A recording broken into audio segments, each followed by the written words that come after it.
Guys, welcome back to our channel Vinay and Latha blogs. ఈరోజు video వచ్చేసి క్రిస్పీగా టేస్టీగా ఆనియన్ పకోడీని ఎలా చేసుకోవాలి ఏంటి అని చెప్పి రెసిపీని అయితే షేర్ చేశాను. ఎక్కడ వీడియోని అయితే స్కిప్ చేయకుండా చూసేయండి.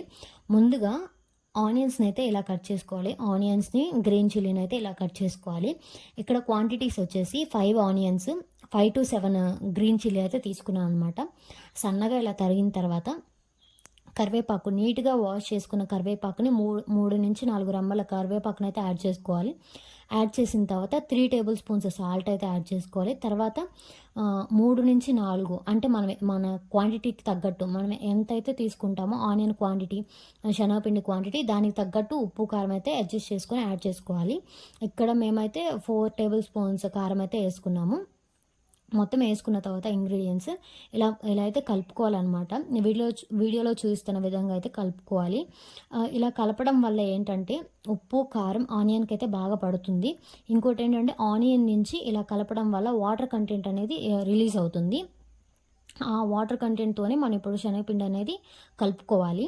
ఇలా మొత్తం కలబెట్టుకున్న తర్వాత శనగపిండి అయితే యాడ్ చేసుకోవాలి. ఇక్కడైతే 2 cups medium size cups 2 cups శనగపిండి అయితే తీసుకున్నాము మేము. 5 ఆనియన్స్కి 2 కప్స్ శనగపిండి అయితే తీసుకున్నాము. తీసుకున్న తర్వాత ఇది కూడా మొత్తం కలిసేలా అయితే కలుపుకోవాలి. యాక్చువల్గా కొంచెం వాటర్ అయితే అడ్జస్ట్ చేసుకుని వేసుకోవచ్చు. ఎక్కువ కాకుండా అంటే కొంచెం అడ్జస్ట్ అయ్యేలా కొంచెం వాటర్ అయితే యాడ్ చేసుకోవచ్చు. కొంచెం వాటర్ తీసుకోవడం వల్ల ఏమవుతుందంటే కన్సిస్టెన్సీ బాగుంటుంది. ఇంకోటి ఏంటంటే కొంచెం ఎక్కువ వాటర్ తీసుకుంటే ఇఫ్ ఇన్ కేస్ కొంచెం లిటిల్ బిట్ కాకుండా కొంచెం హెవీగా వాటర్ తీసుకున్నట్లయితే మనం పకోడీ వేయించేటప్పుడు ఆయిల్ అనేది పీల్చుకుంటుంది అనమాట.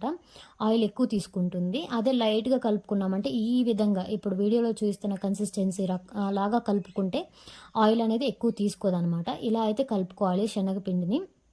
ఇక్కడ ఇంగ్రీడియంట్స్ అయితే చెప్పాను కదా, ఇంకా ఎక్స్ట్రా ఏం యాడ్ చేయలేదు. ఇలా అయితే కలిపారు. యాక్చువల్గా ఆ రోజు అయితే వర్షం అయితే పడుతుందనమాట. చల్లటి వర్షంలో వేడి వేడి పకోడీ చాలా బాగుంటుంది కదా, డెడ్లీ కాంబినేషన్ అనమాట. చల్లటి వర్షానికి వేడి వేడి పకోడీ విత్ ఛాయ్ కానీ కాఫీ కానీ తాగుతుంటే ఆ ఫీలే వేరు. యాక్చువల్గా ఆ రోజు అంతా క్లౌడీగా ఉందన్నమాట. ఆ రోజంతా క్లౌడీగా ఉంటే ఈవినింగ్ మాత్రం అయితే ఆనియన్ పకోడీ వేస్తానని అయితే కలిపారు.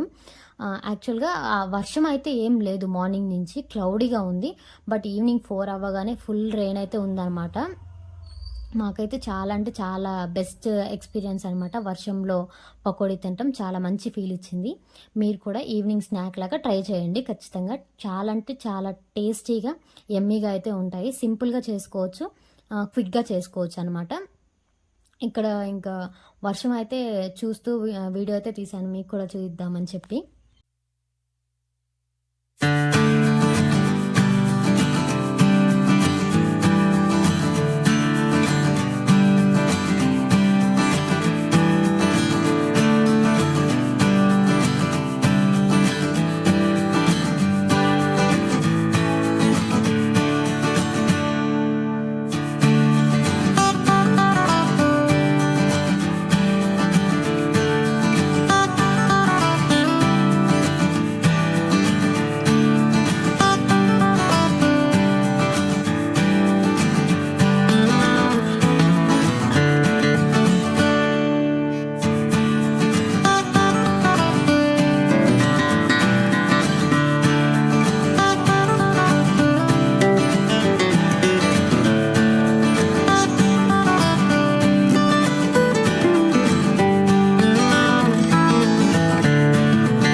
ఇక్కడ వచ్చేసి ఇంకా ఆయిల్ అయితే హీట్ అయిందనమాట. ఆయిల్ హీట్ అయిన వెంటనే ఇలా మాత్రం అయితే వేస్తున్నారు, పకోడీ అయితే వేస్తున్నారు. కన్సిస్టెన్సీ ఎలా ఉండాలి ఏంటి అని చెప్పి ఇందాకైతే వీడియోలో చూపించాను కదా, ఆ విధంగా కన్సిస్టెన్సీ కలుపుకుంటే ఏమవుతుందంటే ఆయిల్ అనేది ఎక్కువ పీల్చదనమాట.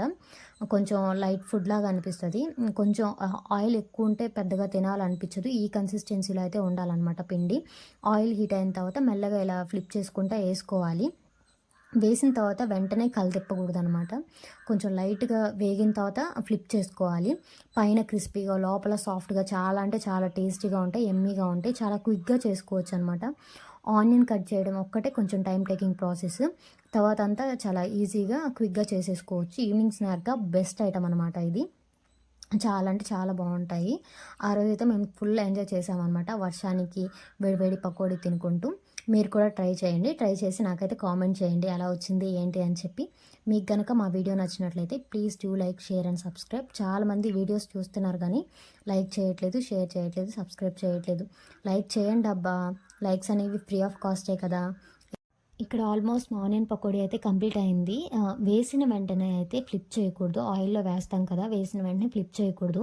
ఎందుకంటే పచ్చిగా ఉంటాయి కాబట్టి ఆనియన్స్ అయన్నీ సెపరేట్ అయ్యే ఛాన్స్ ఉంటుంది. పిండి, ఆనియన్స్ అయన్నీ సెపరేట్ అయ్యే ఛాన్స్ అయితే ఉంటుంది.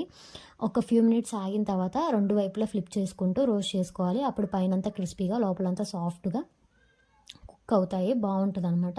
ఖచ్చితంగా మీరు కూడా ట్రై చేసి కామెంట్ చేయండి ఎలా వచ్చింది ఏంటి అని చెప్పి. Bye guys, stay tuned for upcoming videos.